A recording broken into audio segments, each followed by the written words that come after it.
And now to talk more about this upcoming presidential visit and some of the other issues, we are joined by Democratic candidate and former Governor Phil Bredesen. Good morning. Good morning.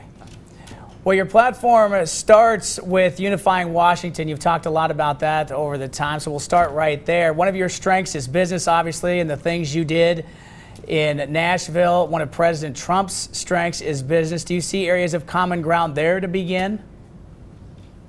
Oh, absolutely. I mean, my background before I got involved in politics was business, and certainly President Trump's background is there. I think there's probably a lot of common understanding between the two of us about some of the things you have to do to keep the economy strong. I've said admiring things about his focus on reducing regulation and not turning us into some clone of the European Union or something where everything is so bureaucratic and so caught up in paperwork. Those are things I certainly could work with him on and would love to. And speaking of the president, let's talk a little bit about your challenger, Marsha Blackburn. Obviously, she's very aligned with President Trump, and of course, quite the rally coming up on Monday in Johnson City. Right.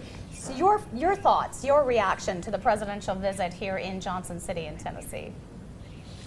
Well, I just think I'm not running against Donald Trump. He was elected two years ago, and I'm running against Congressman Blackburn. I feel my role as a senator is if President Trump is for something which is good for Tennessee, I need to be for it. And if he's, if he wants to do something I think is bad for Tennessee, I need to oppose it. I don't think the job of a senator is to, be a foot soldier for the president or for anybody else. I think the job of a senator is to work for the people of Tennessee and keep that always in the front of your mind.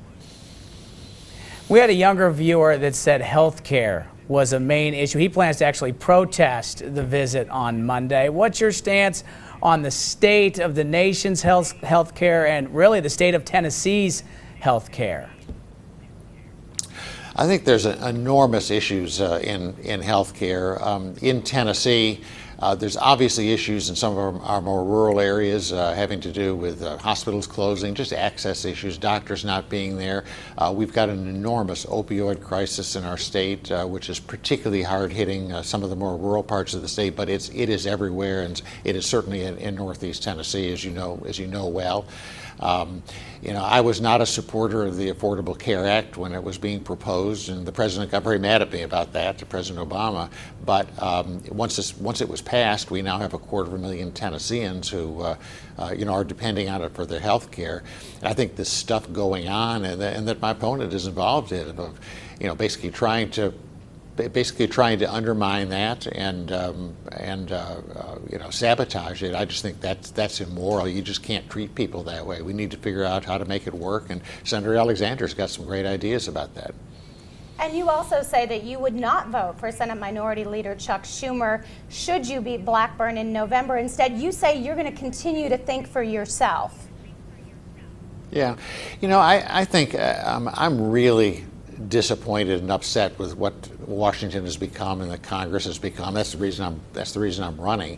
And I think sometimes when you have a situation like that and so hyper-partisan and so much about lines in the sand and politics, I think one of the ways you fix it is just change the players up a bit and get some new people in there. And I just said I think Ryan and Pelosi and McConnell and Schumer all need to go and get some fresh people in there. And I'm not going to vote for Schumer.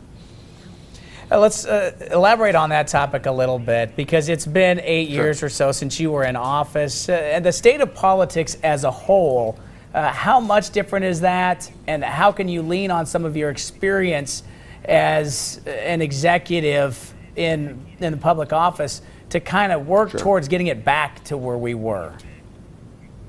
Yeah, it has gotten much more partisan and much more about these sort of partisan games. It was happening while I was governor as well. This goes back a couple decades, I think, in total. But I think that the experience that I had of just working with both sides and finding some paths that both sides of Democrats and Republicans could support to solve issues is one of the things that I can bring there. I did it successfully as governor on a lot of different issues, and I'd sure love to bring that to Washington because they sure need it. All right, well, we're going to end there. Candidate and former Governor Phil Bredesen, thank you so much for your time this morning. Thank you for your time.